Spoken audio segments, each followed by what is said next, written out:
ಕೀರ್ತನೆಗಳು 144ನೇ ಅಧ್ಯಾಯ 1ನೆಯ ವಾಕ್ಯ. ನನ್ನ ಶರಣನಾದ ಯೆಹೋವನಿಗೆ ಕೊಂಡಾಟವಾಗಲಿ, ಆತನು ನನ್ನ ಕೈಗಳಿಗೆ ಯುದ್ಧ ವಿದ್ಯೆಯನ್ನು, ನನ್ನ ಬೆರಳುಗಳಿಗೆ ಕಾಳಗವನ್ನು ಕಲಿಸಿದ್ದಾನೆ. ಈ ವಾಕ್ಯದಲ್ಲಿ ಅರಸನಾಗಿದ್ದಂಥ ದಾವೀದನು ಕರ್ತನು ತನ್ನ ಜೀವಿತವನ್ನು ಯಾವ ರೀತಿಯಾಗಿ ಬದಲಾಯಿಸಿದನು ಎಂಬುದಾಗಿ ತಿಳಿಸುತ್ತಾ ಆತನನ್ನು ಕೊಂಡಾಡಿದಂಥ ಸಮಯದಲ್ಲಿ ನುಡಿದಂಥ ಸಂಗತಿಗಳನ್ನು ವಿವರಿಸಲಾಗಿದೆ. ನೋಡುವಂಥ ಸಮಯದಲ್ಲಿ ದಾವೀದನ ಜೀವಿತದ ಆರಂಭವನ್ನು ನಾವು ನೋಡುವಾಗ ಅವನೊಬ್ಬ ಕುರುಬನಾಗಿ ಇದ್ದನು. ಅವನಿಗೆ ಯುದ್ಧ ವಿದ್ಯೆ, ಯುದ್ಧ ಅಭ್ಯಾಸಗಳು ಇರಲಿಲ್ಲ. ಯುದ್ಧ ಆಯುಧಗಳನ್ನು ಉಪಯೋಗಿಸೋಕ್ಕೂ ಕೂಡ ಅವನಿಗೆ ತಿಳಿಯದು. ಇಂತಹ ಒಂದು ಅವಸ್ಥೆಯಿಂದ ಅವನು ಅರಸನಾಗಿ, ಶತ್ರುಗಳನ್ನು ಸೋಲಿಸುವವನಾಗಿ, ದೊಡ್ಡ ಜಯಗಳನ್ನು ಹೊಂದುವವನಾಗಿ, ದೊಡ್ಡ ಪರಾಕ್ರಮಶಾಲಿಯಾಗಿ, ಒಂದೇ ಒಂದು ಯುದ್ಧದಲ್ಲಿ ಕೂಡ ಸೋಲನ್ನ ಕಾಣದೆ ದೊಡ್ಡ ರಾಜ್ಯವನ್ನ ಸ್ಥಾಪಿಸಿದವನಾಗಿ ಬದಲಾಗುವುದಕ್ಕೆ ಮುಖ್ಯವಾದಂಥ ಕಾರಣ ಅವನಿಗೆ ದೇವರೊಂದಿಗಿದ್ದಂಥ ಸಂಬಂಧ. ಅದು ಯಾವ ರೀತಿಯಾದದ್ದು ಅಂದರೆ ಬರೀ ಪ್ರಾರ್ಥನೆ, ಬರೀ ದೇವರ ಬಳಿಯಲ್ಲಿ ಆಲೋಚನೆ ಕೇಳುವುದು ಇದಕ್ಕೆ ಮಾತ್ರ ಸೀಮಿತವಲ್ಲ.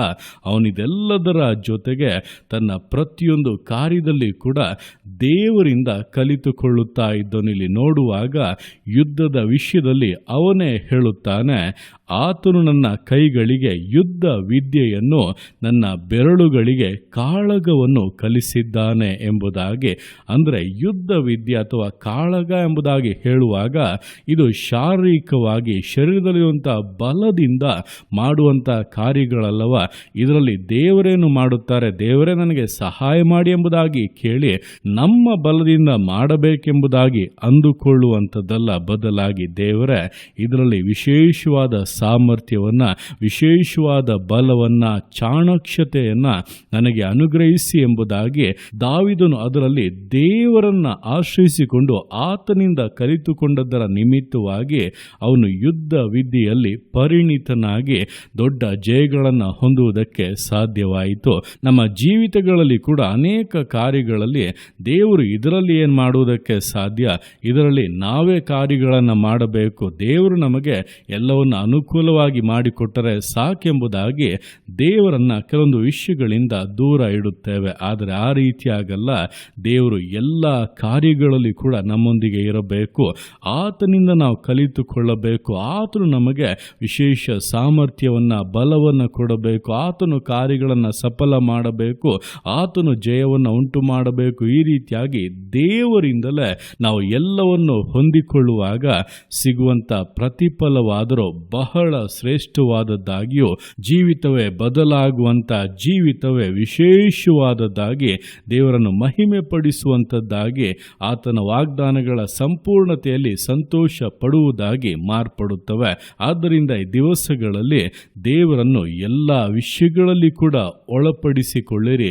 ಆತನಿಂದ ಕಲಿತುಕೊಳ್ಳುವುದಕ್ಕೆ, ಆತನಿಂದ ಅರಿತುಕೊಳ್ಳುವುದಕ್ಕೆ, ಆತನಿಂದ ಹೊಂದಿಕೊಳ್ಳುವುದಕ್ಕೆ ನಿಮ್ಮ ಜೀವಿತವನ್ನು ಸಮರ್ಪಿಸಿ ಅದಕ್ಕೋಸ್ಕರ ಅಪೇಕ್ಷಿಸಿ ಕಾರ್ಯಗಳನ್ನು ಮಾಡಿರಿ. ನಿಶ್ಚಯವಾಗಿ ನೀವು ಕೈ ಹಾಕುವಂಥ ಪ್ರತಿಯೊಂದು ಕಾರ್ಯಗಳಲ್ಲಿ ಕೂಡ ಜಯ ಉಂಟಾಗುವುದನ್ನು, ಆಶೀರ್ವಾದಗಳು ಉಂಟಾಗುವುದನ್ನು, ವಿಶೇಷವಾದ ಅದ್ಭುತ ಕಾರ್ಯಗಳು ನಡೆಯುವುದನ್ನು ಕಾಣುತ್ತೀರಾ.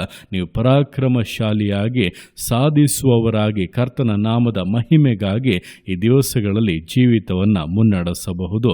ಆ ರೀತಿಯಾಗಿ ಕರ್ತನು ನಮಗೆ ಕಲಿಸಿಕೊಡುವವನಾಗಿದ್ದಾನೆ.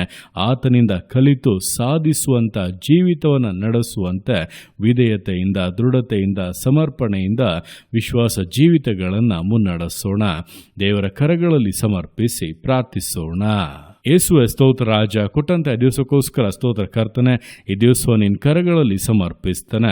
ಪ್ರತಿಯೊಂದು ಜೀವಿತಗಳನ್ನು ನೀನು ಆಳ್ವಿಕೆ ಮಾಡು, ಬಲಪಡಿಸು ಕರ್ತನೆ. ಹೌದಪ್ಪ, ನಿನ್ನ ವಾಕ್ಯದ ಮೂಲಕ ನಿನ್ನ ಮುಟ್ಟಿಗೆ ಸ್ಪಷ್ಟವಾಗಿ ಮಾತನಾಡಿದ್ದೀಯ.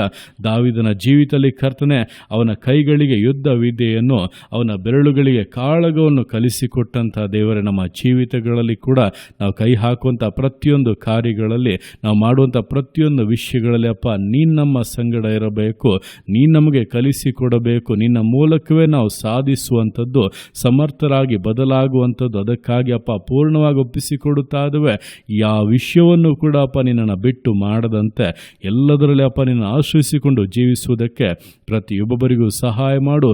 ವಿಶೇಷವಾದ ಜಯಗಳನ್ನು, ಆಶೀರ್ವಾದಗಳನ್ನು, ಮೇಲುಗಳನ್ನು ಅಪ್ಪ ಜೀವಿತಗಳಿಗೆ ಅನುಗ್ರಹಿಸು, ಆಶೀರ್ವದಿಸು. ನಿನ್ನ ಪ್ರಸನ್ನತೆ, ನಿನ್ನ ಕೃಪೆ ಕರ್ತನೆ ಜೀವಿತಗಳನ್ನು ಆಳ್ವಿಕೆ ಮಾಡಲಿ. ಬಲಪಡಿಸು ಅಪ್ಪ, ನಿನ್ನ ಮಹಿಮೆಯಿಂದ ತುಂಬಿಸಿ ಆಶೀರ್ವಾದದಲ್ಲಿ ಮುನ್ನಡೆಸಬೇಕೆಂದು ಪ್ರಾರ್ಥಿಸ್ತಾ ಇದ್ದಾನೆ. ನಿನ್ನ ಅರ್ಥಗೆ ಮಾಡುವಂಥ ನಿನ್ನ ಪ್ರೀತಿಗೋಸ್ಕರ, ಕೃಪೆಗೋಸ್ಕರ ಅಪ್ಪ ನಿಮಗೆ ಸ್ತೋತ್ರಗಳು. ಪ್ರತಿಯೊಂದು ಜೀವಿತಗಳನ್ನು ಅಪ್ಪ ನಿಮ್ಮ ಕರಗಳಲ್ಲಿ ಸಮರ್ಪಿಸ್ತಾ ಇದ್ದಾನೆ. ಆಶೀರ್ವದಿಸು, ಮಾನಿಸು, ಘನಪಡಿಸು. ಎಲ್ಲ ನಿಮ್ಮ ಕರಗಳಲ್ಲಿ ಸಮರ್ಪಿಸಿ ಎಲ್ಲ ಸ್ತುತಿಯನ್ನು ಮಾತನಿನೊಬ್ಬನಿಗೆ ಸಲ್ಲಿಸಿ ಯೇಸುವಿನ ನಾಮದಲ್ಲಿ ಬೇಡುತ್ತೆ ನಮ್ಮ ತಂದೆಯೇ. ಆಮೇನ್, ಆಮೇನ್.